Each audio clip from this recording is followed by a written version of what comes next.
찾았습니다. 건너가도 좋습니다. 이 어르신은 지금 교통신호보다 자신의 약속 시간보다 어르신을 더 잘 지켜주는 으뜸 운전자를 기다리고 있습니다. 배려운전을 하는 당신이 진정한 으뜸 운전자입니다. 어르신 운전자에게도 양보해주세요.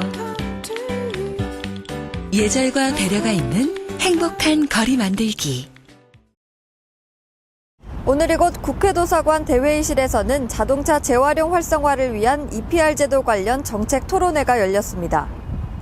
인사말에 나선 김태원 국회의원은 이번 세미나의 개최를 축하하며 재활용을 통해 환경을 살릴 수 있는 자동차 EPR 제도가 이번 포럼을 계기로 적극 도입되길 바란다고 전했습니다.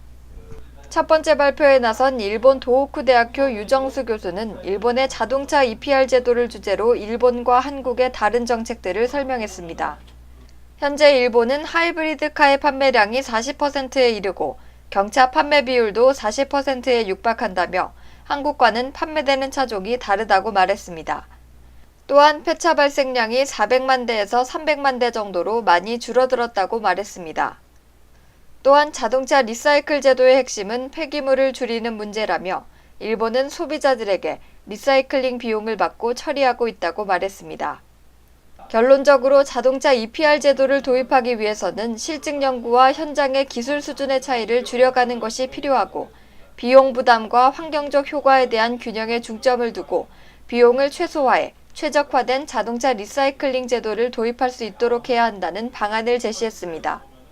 이어 환경부 자원재활용과 고나단 사무관은 폐자동차는 유해물질과 금속자원을 다량 함유하고 있어 그 가치가 높다며 폐자동차 생산자 재활용 제도는 재활용 의무 이행 주체와 친환경 처리를 위한 비용 부담, 재활용 체계 개선 등의 과제를 안고 있다고 설명했습니다. 또 향후 EPR 제도가 적절히 도입될 경우 폐자동차 재활용률은 6.3%, 국가 재활용량은 5만 1,000톤 가까이 증대될 것이라고 설명했습니다. 또 폐냉매에 대한 적정 처리가 이뤄져 온실가스는 31만 5천 톤 가까이 감소시킬 수 있을 것이라고 말했습니다. 마지막 주제 발표에 나선 국토교통부 김희수 자동차 정책과장은 폐자동차 산업은 국민의 안전과도 직결되는 사항이라며 체계적인 관리가 필요하다고 말했습니다. 현재 자동차 해체 재활용업은 전국 528개 업체가 영업 중에 있고 연평균 75만 대가량의 차를 폐차하고 있다고 하는데요.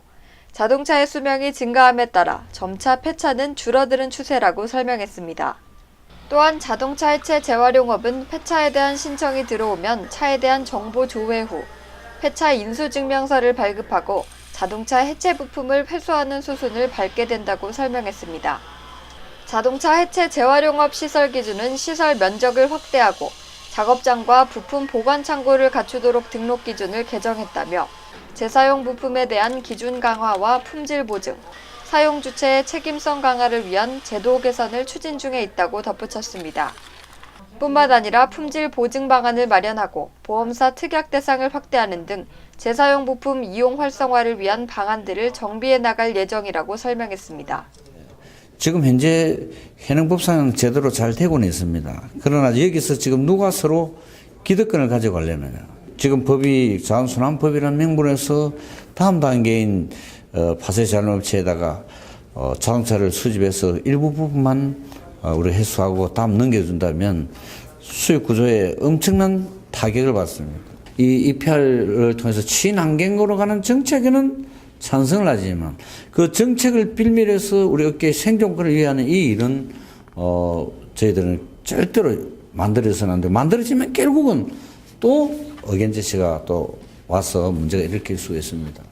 마지막 순서로 이어진 지정 토론회는 자동차 해체 재활용 협회와 정책평가연구원, 한국환경공단 등의 정부 업체 관계자들이 패널로 참여해 제도 도입에 대한 토론을 이어갔습니다. 자원순환 사회경제연구소 홍수열 소장은 제도 도입에 대한 업체의 우려가 큰 만큼 구체적 협의와 논의가 이루어져야 한다고 말했습니다. 기존 생산자가 자동차 시장의 80% 이상의 영향력을 발휘하고 있는 만큼 재활용 업계에는 개입할 수 없도록 차단하고 공제 조합 등을 조성해 시장에 체계를 세워나가는 것이 필요하다고 전했습니다. 또한 재활용 업체들은 제조사로부터 자금 지원을 받을 경우 매입 비용이 높아지는 악순환이 발생할 수 있다고 지적했습니다.